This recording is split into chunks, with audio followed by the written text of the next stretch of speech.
தொடர்ந்து பல பதிவுகள்ல சித்தர்கள் சொன்ன வாழ்வியல் முறை, மருந்து முறைகள் எல்லாமே நம்ம பார்த்துட்டு வரோங்க. இத்தனைக்கும் உங்களுக்கு ஏற்படக்கூடிய சந்தேகங்கள் அனைத்திற்குமே சித்த மருத்துவத்தின்படி விளக்கங்களும் நம்ம கொடுத்துட்டு இருக்கோம். இந்த பதிவு ரொம்ப ரொம்ப முக்கியமான பதிவுங்க. அதாவது நம்மளுடைய வயதை எப்படி செலவே இல்லாமல் குறைக்கிறது ரகசிய வழிமுறை. ஆனா தினம்தோறும் நமக்கு கிடைக்குது, ஆனா நம்ம அதை பயன்படுத்துறதே கிடையாது. இயற்கை நமக்கு இலவசமாக தரக்கூடிய விஷயங்களை சரியான முறையில் நம்ம பயன்படுத்திட்டா நம்ம ஆயுள் நீட்டிக்கப்படுது, இளமை திரும்புது. ஒரு 50 வயது மதிக்கத்தக்க ஒருத்தர் 30 வயது மாதிரி தெரியணும் அப்படின்னா இந்த விஷயங்கள் எல்லாமே செய்யுங்க. 2 குழந்தை பிறந்துச்சு டாக்டர், வயசான மாதிரி ஆயிட்டேன். இதுவே நிறைய பெண்களுக்கு இருக்கக்கூடிய ஒரு பெரிய டிப்ரெஷனையே என்ன நான் கவனிக்கிறதே கிடையாது அப்படின்னு நீங்கள் சலிச்சிக்கவே வேண்டாம். உங்களை சுற்றி இருக்கக்கூடிய இயற்கையை சரியான முறையில் பயன்படுத்துங்க. அந்த மாதிரி சித்தர்கள் சொன்ன முக்கியமான ரகசிய முறைகளை பற்றி இந்த பதிவில் பார்க்கலாம். பதிவை நீங்கள் முழுவதுமாக ஸ்கிப் பண்ணாமல் பாருங்கள், சரிங்களா? இப்போ முதல்ல நம்ம இளமையாக இருக்கிறதுக்கு சித்தர்கள் சொன்ன விஷயங்கள், உறங்கும் போது மட்டும்தான் உடல்ல இருக்கக்கூடிய கழிவுகள் முழுவதுமாக வெளியேற்றப்பட்டு உங்களுக்கு நல்ல ஒரு விஷயங்கள், அதாவது கேடு தரக்கூடிய நச்சு கழிவுகள் எல்லாமே வெளியேறப்படுது, செல்கள் புதுப்பிக்கப்படுது, செல்களுக்குள்ள சக்தி பல மடங்கா அதிகரிக்குது. இப்போ இந்த மாதிரி வாரத்துக்கு ஒரு நாள் இருந்துட்டு அடுத்த 2-3 நாள் பாருங்களேன், நீங்க ரொம்ப ஆக்டிவா இருப்பீங்க. ஃபுட் எடுக்கிறோமோ இல்லையோ, லைட்டா ஃபுட்டு சாப்பிட்டாலும் நீங்க ரொம்ப ஆக்டிவா பிரிஸ்கா இருக்கிறத நீங்களே ஃபீல் பண்ணலாம். Welcome to Nitya's Varam, where ancient Siddha tradition meets modern healing. Experience the difference. வரம் நேயர்களுக்கு வணக்கம். நான் டாக்டர் நித்யா, சித்தா பிசிஷியன். தொடர்ந்து பல பதிவுகளில் சித்தர்கள் சொன்ன வாழ்வியல் முறை, மருந்து முறைகள் எல்லாமே நம்ம பார்த்துட்டு வரோங்க. இத்தனைக்கும் உங்களுக்கு ஏற்படக்கூடிய சந்தேகங்கள் அனைத்திற்குமே சித்த மருத்துவத்தின்படி விளக்கங்களும் நம்ம கொடுத்துட்ருக்கோம். இந்த பதிவு ரொம்ப ரொம்ப முக்கியமான பதிவுங்க. அதாவது நம்மளுடைய வயதை எப்படி செலவே இல்லாமல் குறைக்கிறது, சரிங்களா? இது சித்தர்கள் சொன்ன ரகசிய வழிமுறை. ஆனால் தினம்தோறும் நமக்கு கிடைக்குது, ஆனால் நம்ம அதை பயன்படுத்துறதே கிடையாது. இயற்கை நமக்கு இலவசமாக தரக்கூடிய விஷயங்களை சரியான முறையில் நம்ம பயன்படுத்திட்டா நம்ம ஆயுள் நீட்டிக்கப்படுது, இளமை திரும்புது. ஒரு 50 வயது மதிக்கத்தக்க ஒருத்தர் 30 வயது மாதிரி தெரியணும் அப்படின்னா இந்த விஷயங்கள் எல்லாமே செய்யுங்க. 2 குழந்தை பிறந்துச்சு டாக்டர், வயசான மாதிரி ஆயிட்டேன். இதுவே நிறைய பெண்களுக்கு இருக்கக்கூடிய ஒரு பெரிய டிப்ரெஷனுங்க. அவங்க எவ்வளோ எங்கே இருக்காங்க, என் வயசு தான் அவங்களுக்கும் ஆகுது, ஆனால் நான் ரொம்ப ஏஜ்டாக தெரியினேன். எங்கே வீட்டு வேலை, ஸ்ட்ரெஸ்ஸு, ஒர்க்கு, குழந்தைங்க, டென்ஷன், இதுலேயே என்ன நான் கவனிக்கிறதே கிடையாது அப்படின்னு நீங்கள் சலிச்சிக்கவே வேண்டாம். உங்களை சுற்றி இருக்கக்கூடிய இயற்கையை சரியான முறையில் பயன்படுத்துங்க. அந்த மாதிரி சித்தர்கள் சொன்ன முக்கியமான ரகசிய முறைகளை பற்றி இந்த பதிவில் பார்க்கலாம். பதிவை நீங்கள் முழுவதுமாக ஸ்கிப் பண்ணாமல் பாருங்கள், சரிங்களா?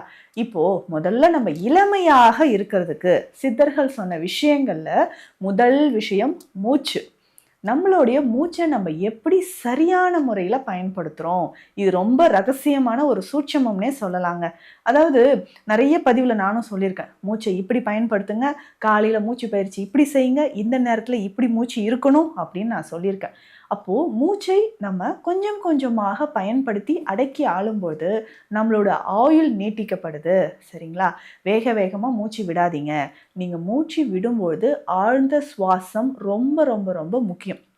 இதனால தான் தியானத்தில் பல வருஷங்களாக சித்தர்கள் இருப்பாங்க. எப்படி? மூச்சு மட்டும்தான். அப்போ ஒரு நாளைக்கு ஒரு மூச்சு விடக்கூடிய அளவுக்கு அவங்க அந்த பயிற்சியை எடுத்துக்கிட்டு தான் நீண்ட காலம் ஆயுளோட இருந்தாங்க. காயக்கற்பு முறையில் மூச்சு ரொம்ப முக்கியங்க.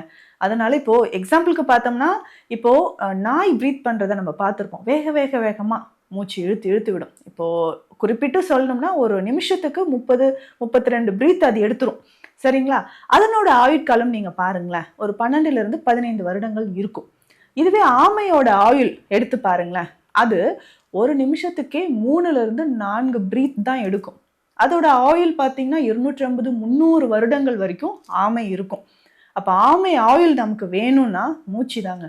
மூச்சு, அதுக்காக மூச்சே விடக்கூடாதுன்னு கிடையாது, சரியான முறையில் அதை நம்ம பயன்படுத்தணும்.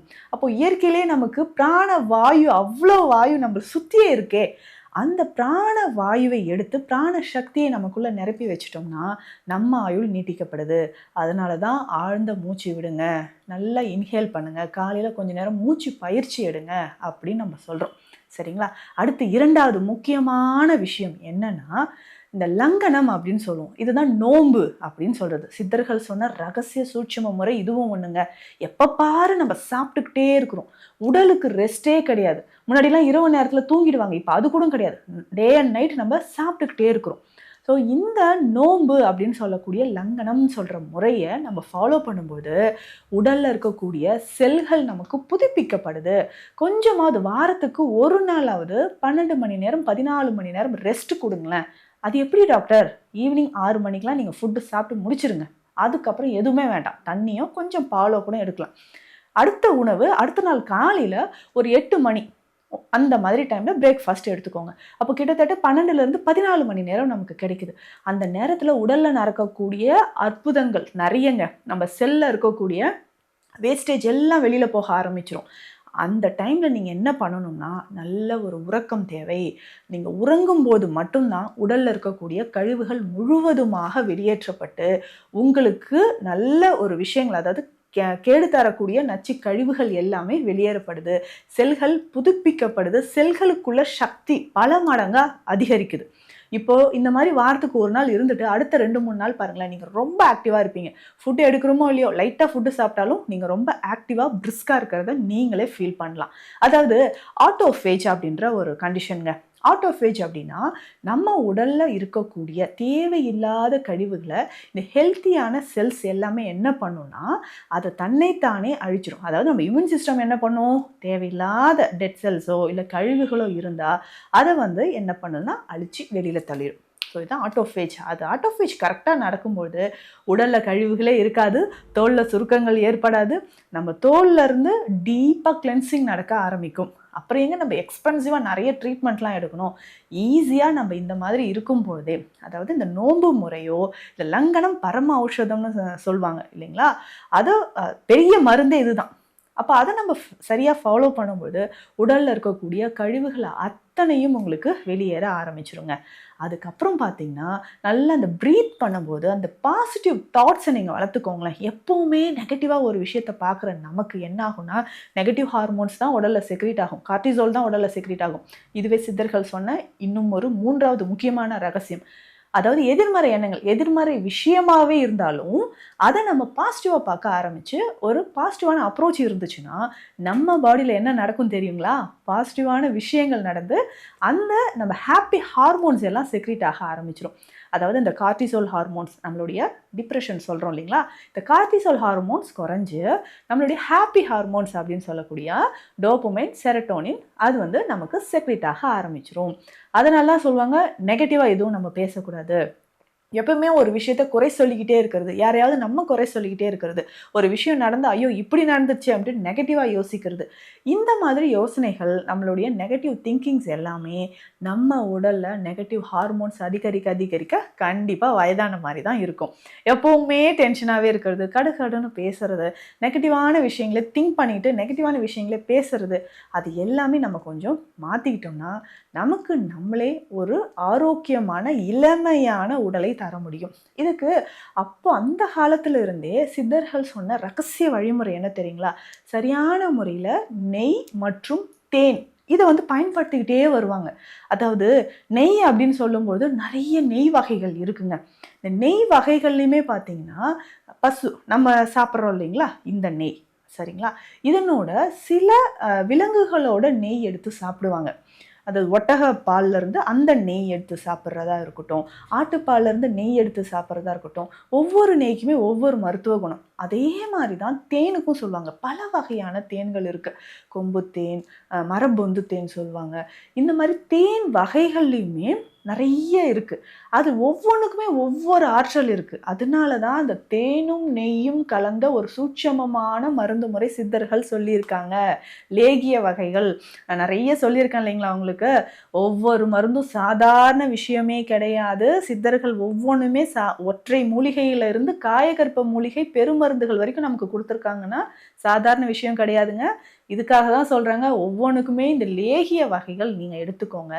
இன்றைக்கி நம்ம ஈஸியாக இந்த சவனப்பிராஷ் அப்படின்ற ஒரு லேகியம் நம்ம சாப்பிட்றோம் இல்லைங்களா, அந்த காலத்துலேருந்தே நல்ல அந்த மலை நெல்லிக்காய் இருக்குது பாருங்க, அதை பவுடர் பண்ணி நெல்லிக்காயே நம்ம சாப்பிட்ற முறை நம்மக்கிட்ட இருக்குங்க.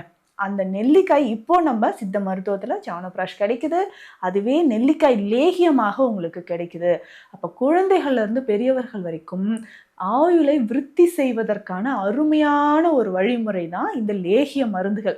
எவ்வளோ சூட்சமமாக சித்தர்கள் மருந்துன்னு அப்படின்னு சொல்றதை விட இதை காயக்கற்பமாக ஒரு உடலை ஆரோக்கியமாக வைப்பதற்கும் இளமையாக வைப்பதற்கும் நம்மளுடைய எண்ணங்களை பாசிட்டிவாக வைப்பதற்கும் ஒரு மருந்து முறைனா இதுதான் அப்படின்னு சொல்லலாம் இல்லைங்களா? இந்த மாதிரி நிறைய ரகசிய முறைகள் இருக்குங்க. ஆனால் இயற்கை நமக்கு இலவசமாக கொடுத்துருக்க விஷயம் தான் இப்போ நான் உங்ககிட்ட சொன்னது. ஸோ இதெல்லாமே பயன்படுத்தி பாருங்க. இன்னொரு முக்கியமான விஷயம் என்ன தெரியுங்களா? ஆயுளை அதிகரிக்கவும், ப்ரீத்திங் உங்களுக்கு நார்மலாக இருக்கவும், எண்ணெய் சிதறல்களை நீங்கள் கண்ட்ரோல் பண்ணுறதுக்கும் ஸ்டார்டிங்கில் ரொம்ப கஷ்டமாக இருக்கும். ஈஸியாக ஓம் சாண்ட் பண்ணுங்க. ஓம் அப்படின்ற மந்திரத்தை சொல்லிக்கிட்டே வாங்களேன். இது ஒரு சாதாரண விஷயம் கிடையாது. உங்களுடைய பீனியல் கிளாண்டை ஆக்டிவேட் செய்யும். ஸோ ஆக்டிவேட் செய்யும்போது ஆ உ இம் இந்த மூன்றும் சேர்ந்தது தான் ஓம். பிரபஞ்சத்தோட ஒளி நீங்கள் உற்று கேட்கும்போது அது உங்களுக்கு தெரியும். ஸோ அப்போ கண்ணை மூடி உட்காந்து ப்ரீத்திங் பண்ணுறீங்கன்னா ஓம் சாண்ட் பண்ணிக்கிட்டே இருங்க. ஓம் மந்திரத்தை சொல்லிக்கிட்டே இருங்களேன். பீனியல் கிளாண்ட் தானாக உங்களுக்கு ஆக்டிவேட் ஆகும். இப்போ நிறைய ரகசிய முறைகள் இருக்குது. அடுத்தடுத்த பதிவுகளில் பார்க்கலாம். இது நம்ம அன்றாடம் எல்லோரும் ஈஸியாக செலவே இல்லாமல் இயற்கை நமக்கு கொடுத்துருக்கிற விஷயங்கள்லேருந்து ஆயுளை அதிகரிக்கவும் இளமையாக வைக்கவும் சித்தர்கள் சொன்ன வழிமுறைகளை இந்த பதிவில் நம்ம பார்த்துருக்கோம். மேலும் சித்த மருத்துவம் தொடர்பான மருத்துவ ஆலோசனைகளுக்கு ஸ்க்ரீனில் இருக்கிற நம்பருக்கு காண்டாக்ட் பண்ணுங்கள். நன்றி. Welcome to Nitya's Varam, where ancient Siddha tradition meets modern healing. Experience the difference.